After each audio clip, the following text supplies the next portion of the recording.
Bonjour tout le monde! Comme vous le savez certainement, j'ai 17 ans. Et qui dit 17 ans, dit journée d'appel. La journée d'appel qui est un programme qui consiste à te casser les couilles. Non, plus sérieusement, pour ceux qui ne connaissent pas, c'est une journée qui consiste à quoi? À parler de l'armée, à faire les premiers gestes de secours et à devenir citoyen en quelque sorte. C'est super important de pas louper cette journée parce que sinon tu peux pas passer le bac ni le permis et c'est le genre de truc important quoi. Déjà, chez vous, vous recevez une lettre avec la convocation et le lieu de la JDC et il faut à tout prix que vous la meniez avec vous parce que sinon vous l'avez dans le... Parce que je vous l'ai pas dit et je vais vous le dire, parce qu'au moment de rentrer dans la caserne pour donner le nom et la convocation, oui, j'ai remarqué que j'avais oublié ma convocation. Maman, si tu passes par là, ne me tape pas. J'ai totalement paniqué, c'est-à-dire que je pensais vraiment l'avoir mis dans mon sac. Mais elle est où? Ça veut dire qu'elle serait dans ma chambre quand même. Ensuite, mis à part ça, on est accueilli... Mais t'as vu comment je suis posée hein? On est accueilli par des militaires, des gendarmes et des chefs de section qui s'occupent de nous. Alors, normalement, tu es vachement à l'aise parce que tu te sens en sécurité, mais que nenni!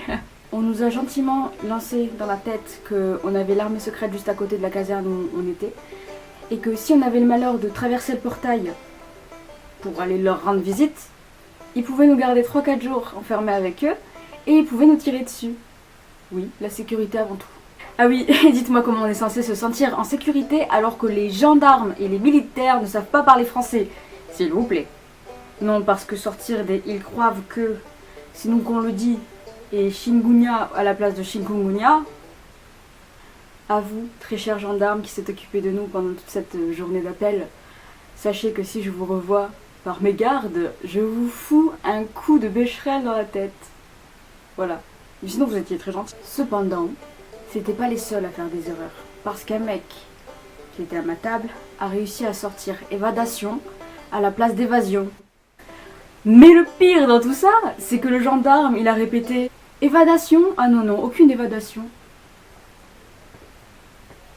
S'il avait passé les tests qu'on a passés, il serait pas sorti de l'auberge. Oui, car nous avons passé des tests d'analphabète. On avait une télécommande et un livret. Et on devait passer 5 épreuves différentes. D'abord, on devait dire si les mots existaient ou pas. Ensuite, on devait donner des informations sur un des documents du livret. Puis, encore une fois, dire si oui ou non les mots existaient. Ensuite, lire un texte et répondre à des questions dessus. Et enfin, dire si les mots affichés devaient se prononcer de la même manière.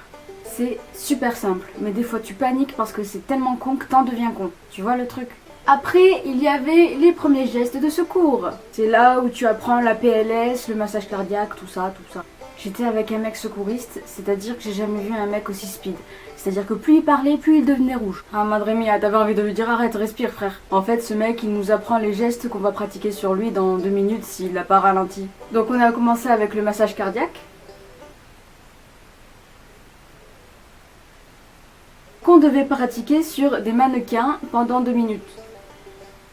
C'est très long 2 minutes, très très long. Et après il nous a dit qu'en vrai, si ça devait vraiment nous arriver, on devait limite pratiquer ça pendant 20 minutes, sans s'arrêter. Moi je vais aller pratiquer la muscu et on en reparle après parce que je suis pas prête. Bon, et c'est cool de parler de la JDC et tout le programme et tout le tralala, mais il faut quand même que je parle du repas. Alors c'était pas mauvais, mais c'était pas bon non plus quoi, faut pas se leurrer. Vous connaissez l'expression, c'est pas la quantité qui compte, c'est la qualité. Ben là on était plus de 100 à être nourris, donc tu comprends que la qualité elle est partie à San Francisco. Et ils nous ont mis des œufs, des œufs. Déjà avec les œufs, t'as habituellement pas super confiance avec leur petite odeur et tout, mais là la JDC, ils ont grave pris la confiance hein. Mais ils ont mis la petite maillot, ça va tranquille. Bon, je vais m'arrêter là, j'ai encore beaucoup de choses à dire sur cette journée, même si globalement c'est rien passé quoi. Enfin c'était une journée d'appel quoi. Sandra et Lucie aussi, je vous fais des gros bisous si vous passez par là. Oui, je me suis fait des copines. Voilà, j'espère que cette vidéo t'a plu. Et si elle t'a pas plu, c'est pas grave. N'hésite pas à liker, à partager, à commenter. Et je te fais... C'est quoi déjà que je dis d'habitude? Ah oui, gros bisous sur ta petite joue. Cette journée parce que sinon tu peux pas... Déjà, au départ, JDC. Et il faut à tout prix que vous la meniez session. Et normalement, normalement tu te sens super... sécurité, cette phrase n'est pas française. Vous, très cher gendarme, qui s'était... Parce qu'on a passé des tests d'analphabète. Analphabète. C'est que dans la réalité, il nous a dit pas du tout. Est-ce que j'étais floue? Tu crois que j'étais floue? Mais non, j'étais pas floue.